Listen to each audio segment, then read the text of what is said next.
Hello students, मैं Anoop sir आल exam 5 coaching centre के माध्यम से आज आप लोग को इंटरमीडिएट की फिजिक्स का 5वां अध्याय लेकर आया हूँ, जिसका नाम है वैद्युत चालन।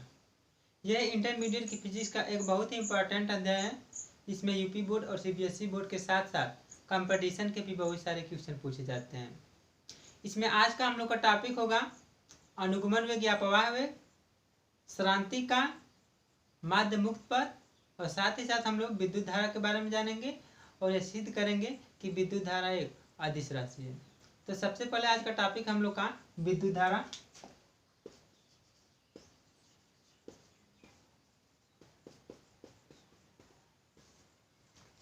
किसी चालक का सबसे मुख्य गुण होता है कि उसमें विद्युत धारा प्रवाहित हो। अतः किसी चालक में आवेश प्रवाह की दर को ही विद्युत धारा कहते हैं। इसे आई से दिखाते हैं। यह एक अदिश राशि होती है और इसका मात्रक कूलाम प्रति सेकंड होता है और या इसका SI मात्रक एम्पियर होता है। किसी चालक में आवेश प्रवाह की दर को ही हम लोग विद्युत धारा कहते हैं और विद्युत धारा एक अदिश राशि है।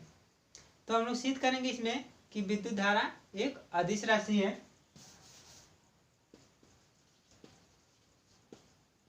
विद्युत धारा का अदिश राशि होना।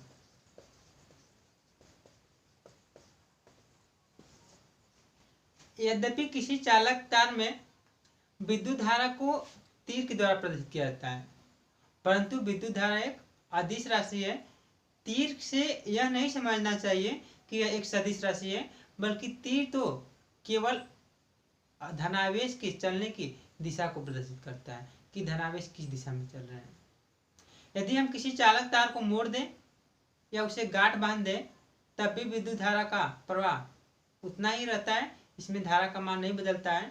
इसके अतिरिक्त किसी चालक तार में तीर का चिन्ह वेक्टर के योग का नियम का पालन नहीं करता है। उदाहरण के लिए यदि हम 3 तार ले लें या 2 तार ले लें, AO और OB और OA 2 तार ले लें। OA में 3 एम्पियर की धारा जा रही हो और OB में 4 एम्पियर की धारा जा रही हो, तो यदि ये दोनों बिंदु O पर मिल रही है और यहीं से एक तीसरा तार हम लोग OC ले रहे हैं, तो ये दोनों धाराएं मिलकर OC में 7 एम्पियर हो जाती हैं। जबकि 7 एम्पियर इन दोनों धाराओं का अदिश योग है या बीजगणितीय योग है या सदिश योग नहीं है। यदि हम इनका सदिश योग निकालेंगे तो ये तीनों परस्पर लंबवत हैं, तब इनका सदिश योग मान ले रहे हैं ये A हुआ, ये B हुआ और C, इनका ये सदिश योग AC होगा। तो ये 3 ये 4, तब सदिश योग निकालेंगे तो 5 होगा, जबकि ये गलत है और ये सही है। अतः इससे सिद्ध होता है कि विद्युत धारा एक अदिश राशि है या सदिश राशि नहीं है। फिर इसके बाद अगला टॉपिक है हम लोग का अनुगमन वेग या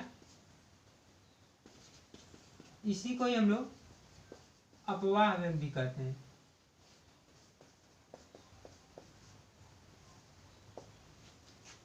जब किसी चालक को बैटरी से जोड़ दिया जाता है तो उस चालक के दोनों सिरों के बीच विभवांतर स्थापित हो जाता है। यदि कोई चालक ले लें हम लोग, चालक तार, इसका सिरा ये हुआ, ये भी हुआ, अगर इसको हम लोग बैटरी से जोड़ देंगे तो इसमें एक विभवांतर स्थापित हो जाता है। तो जब किसी चालक तार को बैटरी से जोड़ते हैं तो उसके दोनों सिरों के बीच विभवांतर स्थापित हो जाता है।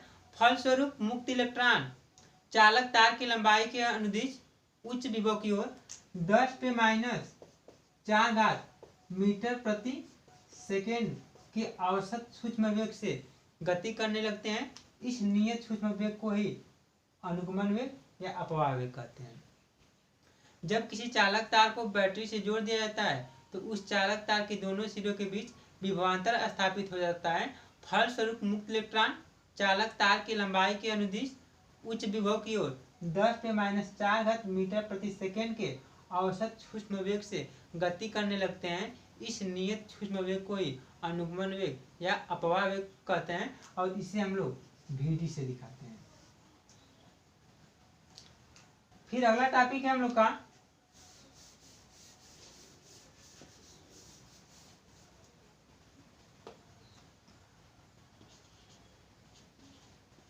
माध्य मुक्त पथ।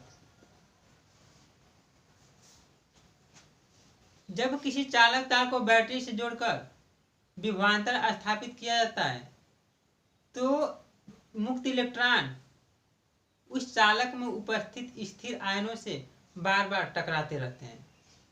जब किसी चालक तार में दोनों सिरों के बीच बैटरी से जोड़कर उसमें विभवांतर स्थापित किया जाता है तब मुक्त इलेक्ट्रॉन चालक तार में उपस्थित स्थिर आयनों से बार बार टकराते रहते हैं। मुक्त इलेक्ट्रॉनों द्वारा स्थिर आयनों से हुई दो क्रमागत टक्करों के बीच की औसत दूरी को ही माध्य मुक्त पथ कहते हैं। इसे लेमडा से दिखाते हैं। यह 10⁻⁹ कोटि का होता है और यह एक अदिश राशि होती है। अगर मान लें हम लोग ये कोई चालक तार है, अगर इसे हम लोग बैटरी से जोड़ दें तो जो इसमें आयन उपस्थित होते हैं तो जैसे ही यहाँ पे इलेक्ट्रॉन जाता है तो वह इलेक्ट्रॉन इन आयनों से बार बार टकराता रहता है।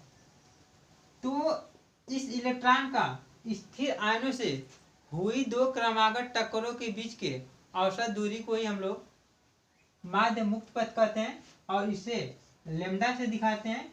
यह एक अदिश राशि होती है और यह 10⁻⁹ मीटर कोटि का होता है। इसका मात्रक एक प्रकार की दूरी है तो इसका मात्रक मीटर होता है। फिर अगला टॉपिक है हम लोग का श्रांति का।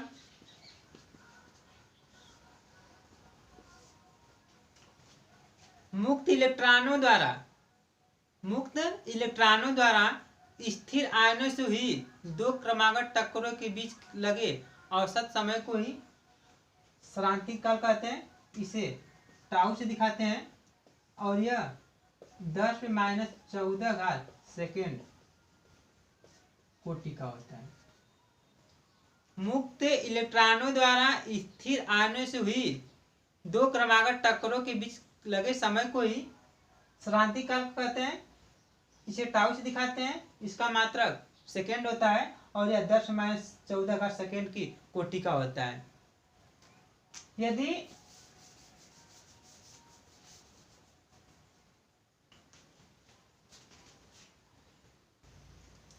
यदि वर्ग माध्यमूल चाल VRMS हो तथा माध्य मुक्त पथ लेमडा हो तथा श्रांति काल टाउ हो तो चाल बराबर दूरी बटा समय से चाल बराबर दूरी बटा समय से समय बराबर हो जाएगा दूरी बटा में चाल, समय बराबर दूरी बटा में चाल और समय को ही हम लोग यहाँ पे श्रांति काल कहते हैं। और दूरी क्या है? वर्ग माध्य मुक्त पथ है। यहाँ पे माध्य मुक्त पथ और चाल है हम लोग का वर्ग माध्य मूल चाल। अर्थात श्रांति काल को हम लोग टाउ से दिखाते हैं। यहाँ पे टाउ बराबर माध्य मुक्त पथ को लेमडा से दिखाते हैं और वर्ग माध्य मूल चाल अर्थात VRMS होता है। इस प्रकार श्रांति काल टाउ बराबर लेमडा बटा में VRMS प्राप्त होता है हम लोग को। मैं ऐसा करता हूँ कि ये वीडियो आप लोग को समझ में आया होगा।